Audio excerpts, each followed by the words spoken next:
चौथा अध्याय इंद्रादि देवताओं द्वारा माँ की स्तुति। आइए ध्यान करते हैं। सिद्धि की इच्छा रखने वाले मनुष्य जिनकी सेवा करते तथा देवता जिन्हें सब ओर से घेरे रहते हैं, उन जाने वाले दुर्गा देव का ध्यान करें। उनको श्री अंगों की आभा काली मेघ के समान श्याम है। वे अपने कटाक्षों से शत्रु समूह को भय प्रदान करती हैं। उनके मस्तक पर अवगत चंद्रमा की रेखा शोभा पाती है। वे अपने हाथों में शंख चक्र कृपाण और त्रिशूल धारण करती हैं। उनके 3 नेत्र हैं।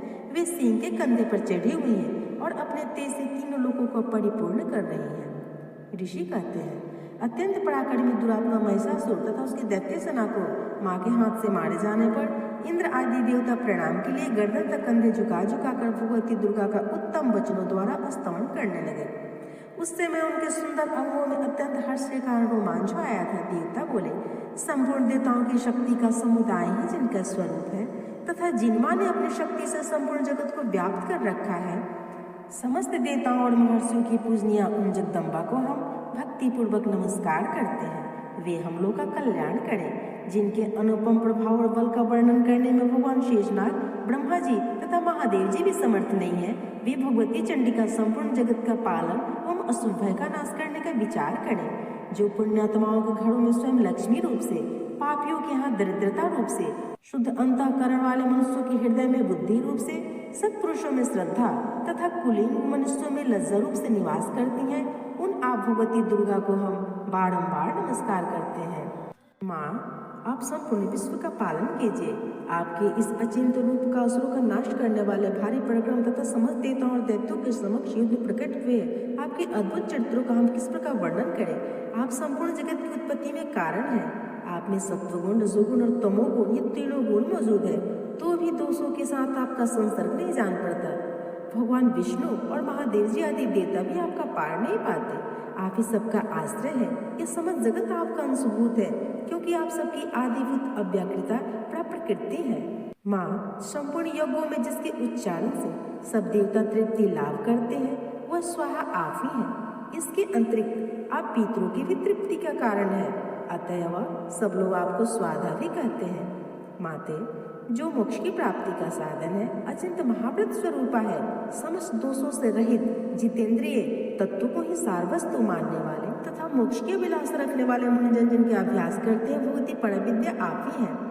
आप शब्द स्वरूपा हैं, अत्यंत निर्मल ऋग्वेद, यजुर्वेद तथा उद्गीत मंत्रों के मनोहर पदों के पाठ से युक्त सामवेद का आधार भी आप ही हैं। आप देवी त्रयी और भगवती हैं। इस विश्व की उत्पत्ति एवं पालन के लिए आप ही वार्ता के रूप में प्रकट हुई है। आप संपूर्ण जगत की घोर पीड़ा नाश करने वाली है। माँ, जिससे समस्त शास्त्रों का सार का ज्ञान होता है, वह मेघा शक्ति भी आप ही है। दुर्गम भवसागर से पार उतारने वाली नौका रूप दुर्गा देवी भी आप ही है। आपकी कहीं भी आसक्ति नहीं है। कैटभ के शत्रु भगवान विष्णु के वक्ष स्थल में निवास करने वाली एकमात्र भगवती लक्ष्मी तथा भगवान चंद्रशेखर द्वारा सम्मानित गौरी देवी आप ही हैं। आपका मुख मंद मंद मुस्कुराने से सुशोभित निर्मल पूर्ण चंद्रमा के बिंब का अनुकरण करने वाला और उत्तम सुवर्ण की मनोहर कांति से भी कमनीय है, तो भी उसे देखकर महिषासुर को क्रोध हुआ और उसने सहसा उस पर प्रहार किया। ये बड़े आश्चर्य की बात है। माँ, वही मुख जब क्रोध से युक्त हो जाने पर उदय काल की चंद्रमा की भांति लाल और तने हुए भव्य विकराल हो उठा। उसे देखकर महिषासुर के प्राण तुरंत नहीं निकल गए। यह उससे भी बढ़कर आश्चर्य की बात है, क्योंकि क्रोध में भरे यमराज को देखकर भला कौन जीवित रह सकता है। परमात्मा स्वरूपे आप प्रसन्न हो। आपके प्रसन्न होने पर जगत का अभ्युदय होता है और क्रोध में भर जाने पर आप तत्काल ही कितने कुलों का सर्वनाश कर डालती हैं।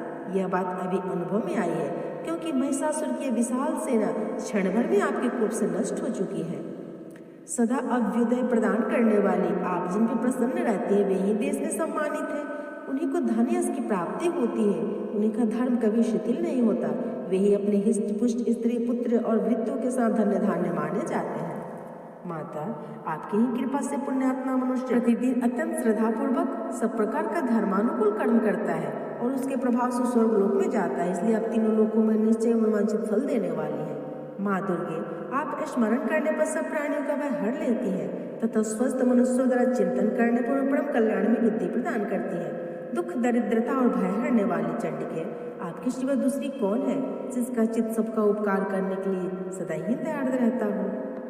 माँ, इन राक्षसों को मारने से संसार को सुख मिले तथा ये राक्षस चिरकाल तक नरक में रहने के लिए भले ही पाप करते रहें, इस समय संग्राम में मृत्यु को प्राप्त होकर स्वर्गलोक में जाए। निश्चय ही यही सोचकर आप शत्रुओं का वध करती हैं। आप शत्रुओं पर शस्त्रों का प्रहार क्यों करती हैं?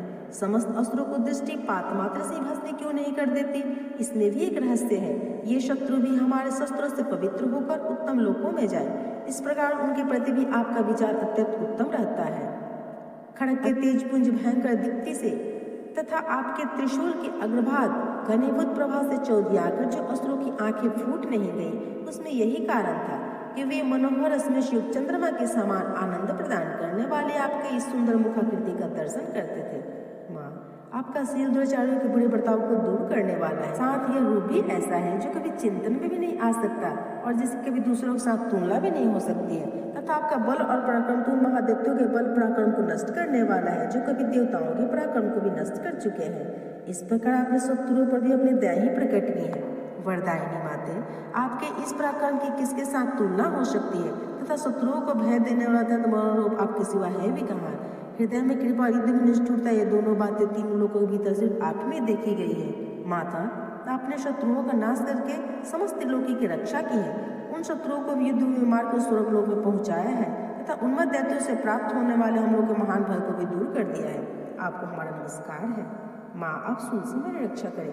अंबिके, आप खड़ग से भी हमारी रक्षा करें तथा घंटे की ध्वनि और धनुष की टंकार से हम लोग की रक्षा करें। चंडिके, पूर्व पश्चिम और दक्षिण दिशा में आप हमारी रक्षा करें। ईश्वरी, अपने त्रिशूल को घुमाकर आप उत्तर दिशा में भी हमारी रक्षा करें। तीनों लोकों में जो आपके परम सुंदर एवं अत्यंत भयंकर रूप विचरते रहते हैं, उनके द्वारा भी आप हमारी इस भूलों की रक्षा करें।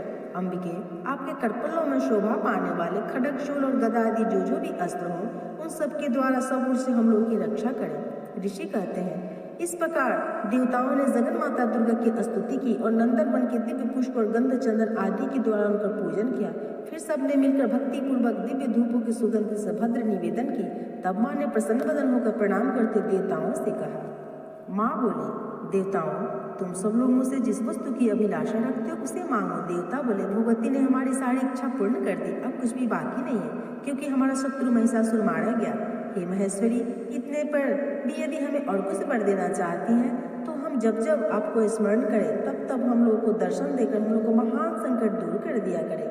हे प्रसन्नमुखी अंबिके, जो मनुष्य इन स्तोत्रों द्वारा आपकी स्तुति करे उसे वित्त, समृद्धि और वैभव देने के साथ ही साथ उनके धन, संपत्ति, स्त्री, पति, पुत्र, भक्ति, प्रेम बढ़ाने के लिए सदा ही हम पर प्रसन्न हो।